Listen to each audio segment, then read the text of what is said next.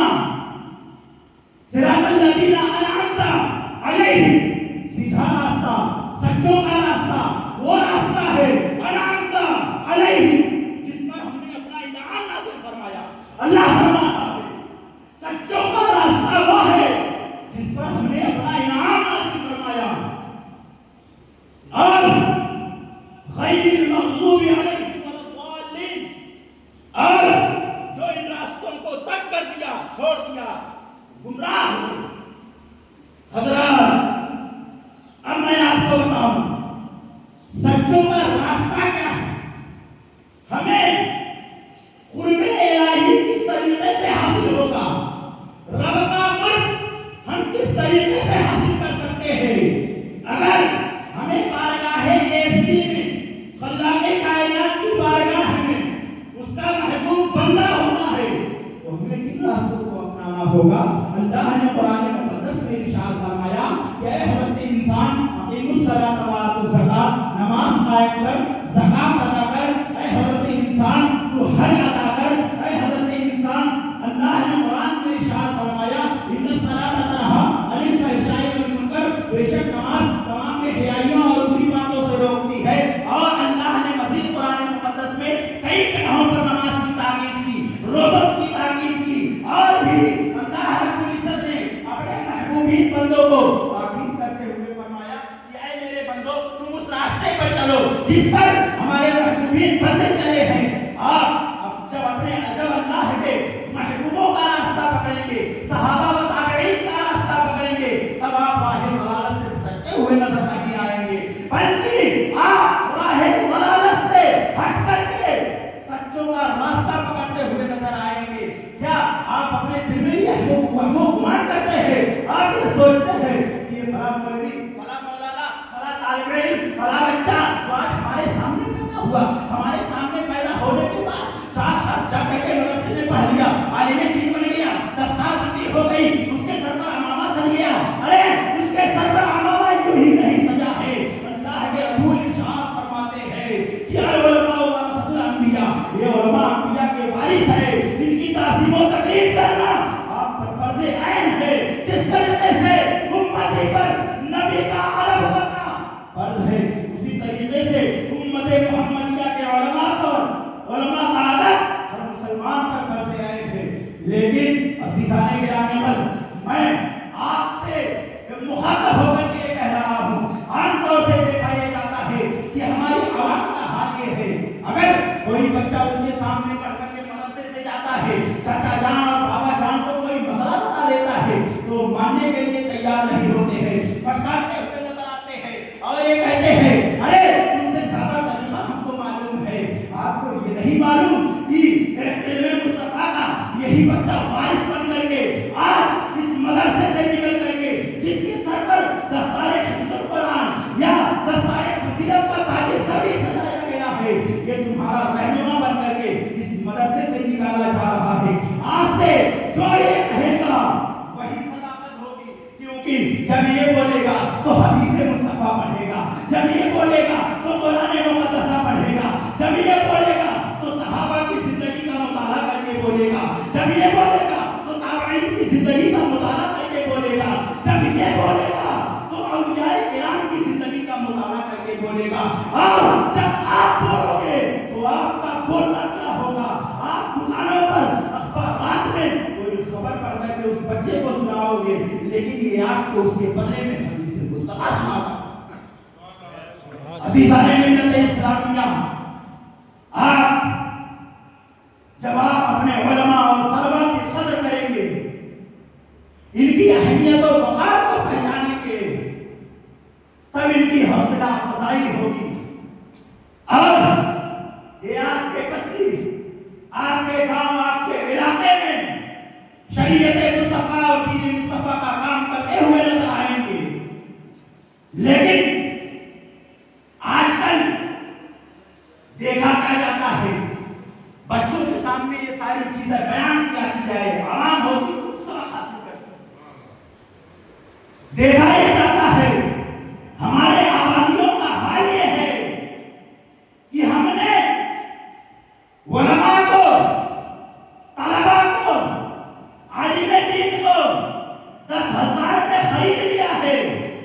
اور انہیں اپنا غلام بنا کر کے رکھا ہوا ہے۔ عزیزان ملت اسلامیہ، ڈاکٹر اقبال نے کہا تھا، نہ سنبھلو گے تو مٹ جاؤ گے ہندی مسلمانوں،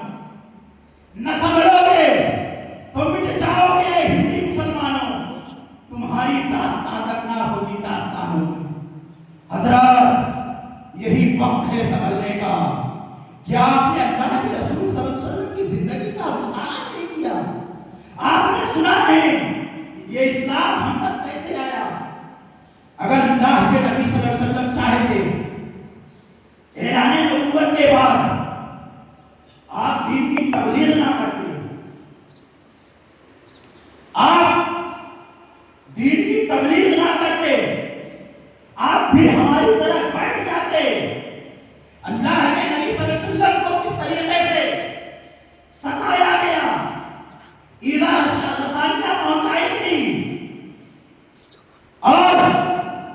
آقا کائنات صلی اللہ تعالی علیہ وسلم کو مارا گیا، یہاں تک کہ حال یہ ہوا کہ آقا کائنات صلی اللہ تعالی علیہ وسلم دین مدین کی تبلیغ و ارشاد کے لیے جب گئے، بہت مشہور واقعہ ہے، طائف کی سرزمین ہے، اللہ کے نبی صلی اللہ علیہ وسلم حاضر ہوتے ہیں اسلام کی تبلیغ کے لیے، لوگوں کو دین کی دعوت دیتے ہیں۔ دعوت دینے کے بعد اللہ کے رسول صلی اللہ علیہ وسلم نے ارشاد فرمایا، اے لوگوں، میں اللہ کا نبی ہوں، تمہاری جانب اللہ نے مجھے نبی بنا کر کے بھیجا ہے، میں کتاب لے کر کے آیا ہوں،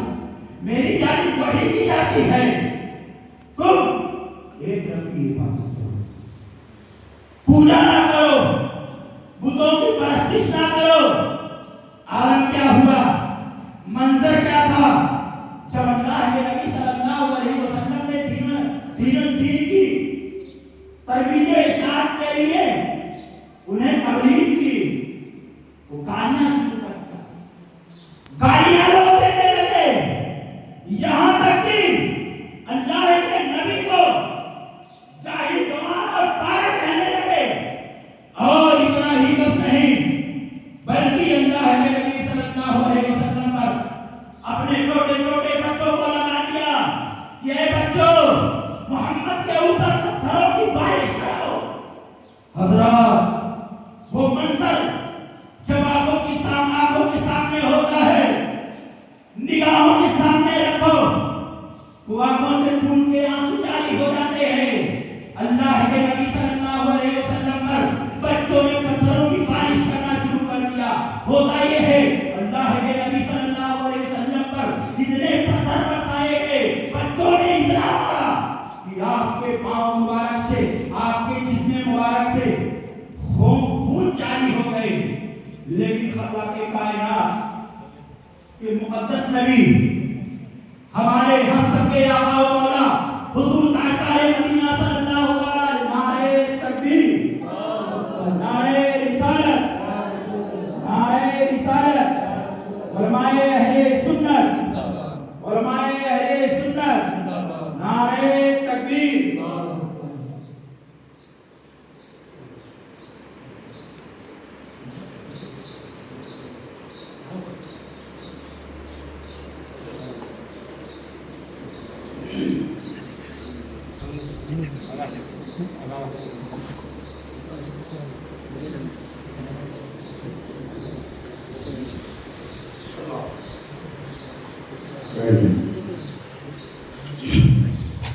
درود پاک صلی اللہ علیہ نبی الوفی وآلہ سلام و سلام علیہ سیدی یا رسول اللہ